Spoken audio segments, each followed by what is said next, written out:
We're continuing our walk through the book of 1 Corinthians and chapter 13.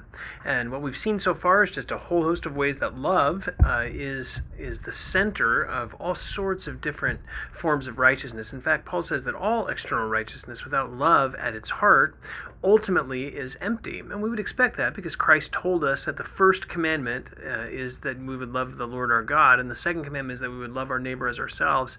And then Jesus says that on these two commandments hang all the law and the prophets. And so, of course, if we will love others the way that we love ourselves, if we would actually love in those ways, we would fulfill the law for those people. We would actually walk in righteousness toward everyone who's around us. And we've been walking through these verses, seen a whole host of things that love is, that what love does, not necessarily what love is, but what love does. Love is patient. It creates patience in our hearts. Love is kind. It creates kindness. So that's what it's doing in our hearts through Christ. And so that's what love is. And we come to verse 7, and we've seen that love bears all things. It believes all things. And now we're going to look at what it means that love hopes all things. Let me ask you a question. Have you ever said to someone, "You are hopeless"? You're just hopeless. That can be a very hurtful thing to say. When we tell someone that they're hopeless, what are we really saying? We're saying there's no change for you. You can't possibly change. There's no hope for your future. It's empty and bleak. You will never be a different person than you are now. In fact, I reject you. I reject you and any change that you could ever accomplish. What a harsh and unkind thing to say. And when we love ourselves, we look at other people and we think of them as hopeless. In fact, we look at others and their weaknesses, and we just see nothing but messes, and we anticipate their failure. It's what we do in our hearts when we see others, and we say, "Well, that person's hopeless." Whether we verbalize it or not, we can often feel that way. We don't have any room for them to grow. Even when there is growth, even when people do change, we don't actually acknowledge that. We sort of are quick to expect the potential for backsliding and failure again. That you might have changed, but you're still hopeless. Nothing's really going to stick. You're never really going to change. And so instead of really caring for that person, we ultimately just ridicule and reject them rather than pursuing them and seeking to help them.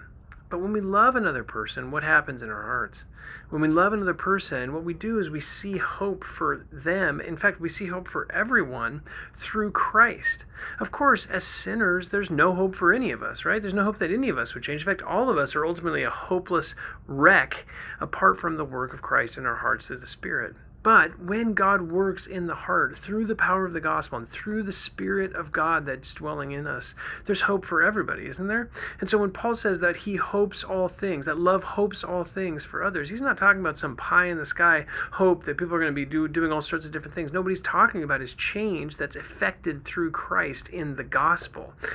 We as Christians, true Christians who love others, when we love them, we hope that Christ will work in their hearts. We hope and expect that they will grow, that they will change, that they will move forward in their Christian life. Even at times when cases seem totally hopeless and we think to ourselves, well, that guy seems really hopeless. But if we love them, we say, you know what?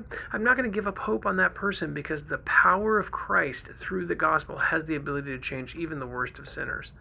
I mean, who would have ever thought that Paul, who was on his way to arrest and murder Christians, would turn into the great church-planting apostle who wrote the vast majority of the New Testament?